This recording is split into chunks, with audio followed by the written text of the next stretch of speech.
A huge thunder just woke me up just in time to get my...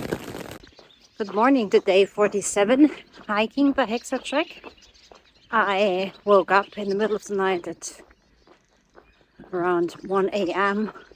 from the loudest thunder and lightning I have ever heard. And I was awake. And so the rain came down. My tent's all splashy and muddy this morning, but it stopped raining before the sun rose.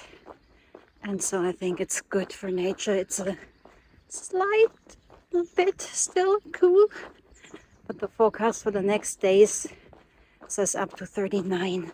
Well, at the place where I am.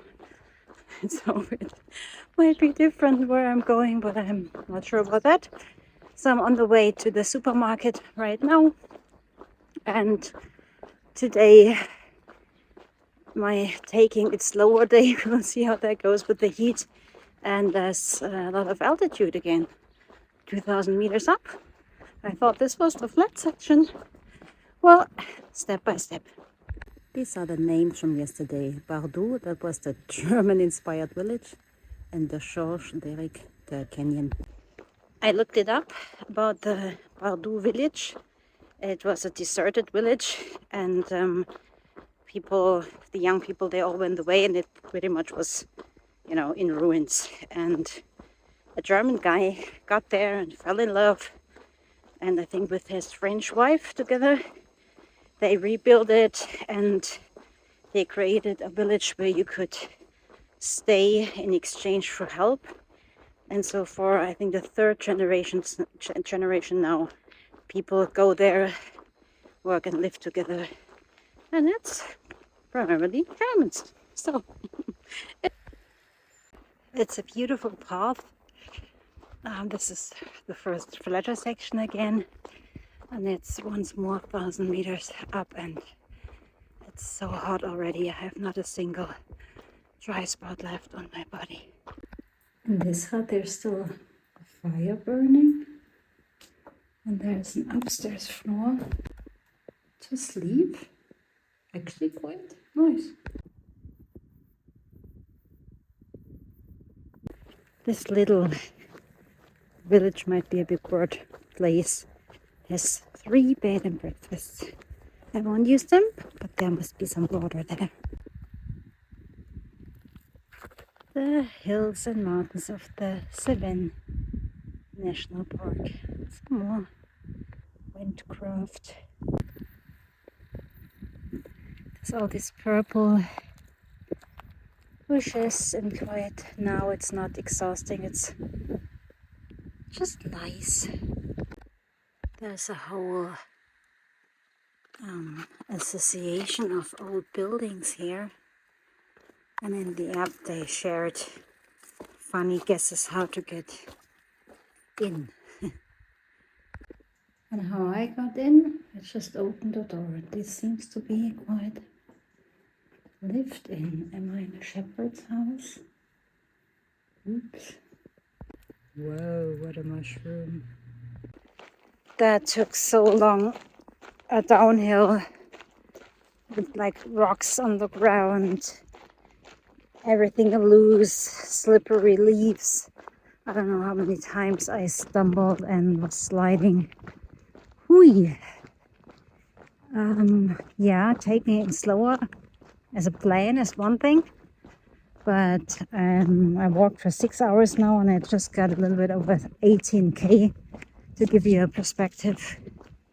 Wee. And I hope no critters are gonna affect me too bad today. Yesterday when I talked to one of the thru hikers, a horsefly bit me so bad. My whole left ankle was swollen. It's alright now, but the feet and ankles could really need some less taxing days.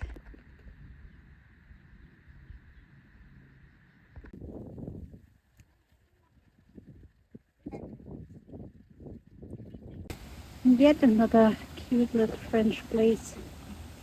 I'm afraid that's the mountain I still gotta climb today, 800 meters of altitude. Fuck. How to take it slower if it goes Up and down, straight. No zigzags, just straight up. It's nearly climbing again. Stoic sport science. I'm listening to Ross Edgley right now. Think of him, think of Carol, you can do it. Finally. That was so tough. That's the view.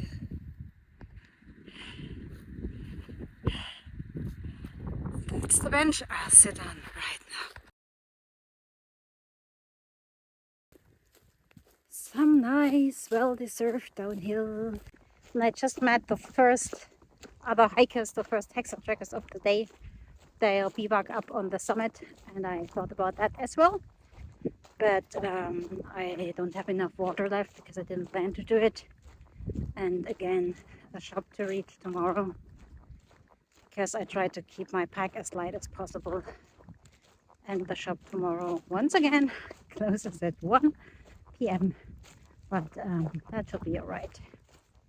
Feeling much better again. That was insanely strenuous. And another water source that was described flowing a week ago. So I did rely on it. Let's try. I got about 2 liters left. And the next flowing water source is 10k away. So I'll make it. But it's gonna be very uncomfortable because I could drink at least 1 liter straight away. The other one during the night. Some horses in the evening sun. And hopefully, like in the Pyrenees, also in the Cevennes, we'll get around each other. It did manage. And the light actually is stunning. I made it! Another next to a dirt road up in the mountain camp, but it's already 8 p.m. so nobody should bother. Tired, happy to be here. It's hard to be more gentle if the terrain doesn't allow it, or you need the water carry, or there is no bivouac allowed.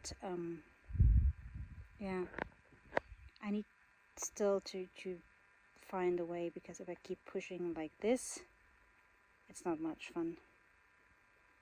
Let's see how it goes tomorrow. I hope I can have a good night's sleep. So from here on, it's around 5 kilometers until I can get water tomorrow morning. Dessert, caramel popcorn. Excellent for the spirits. Another good thing is that I have a table and the benches. And then there's a slight breeze, so my sweated clothing can dry a little bit, and also the air is nice and cool. So I'm quite optimistic for the sleep. Yoo-hoo!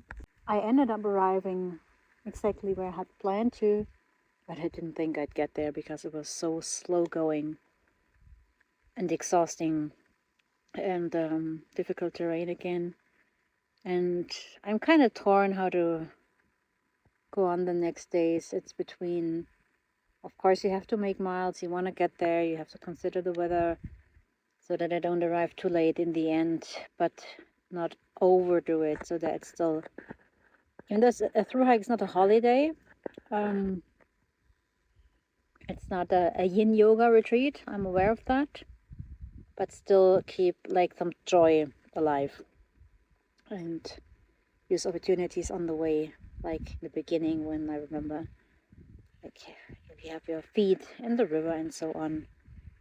Yeah, I want to stay conscious and present for finding my own personal balance for that. Yeah, so right now I am enjoying the air, the view, and the freedom. Thanks for watching, and see you tomorrow.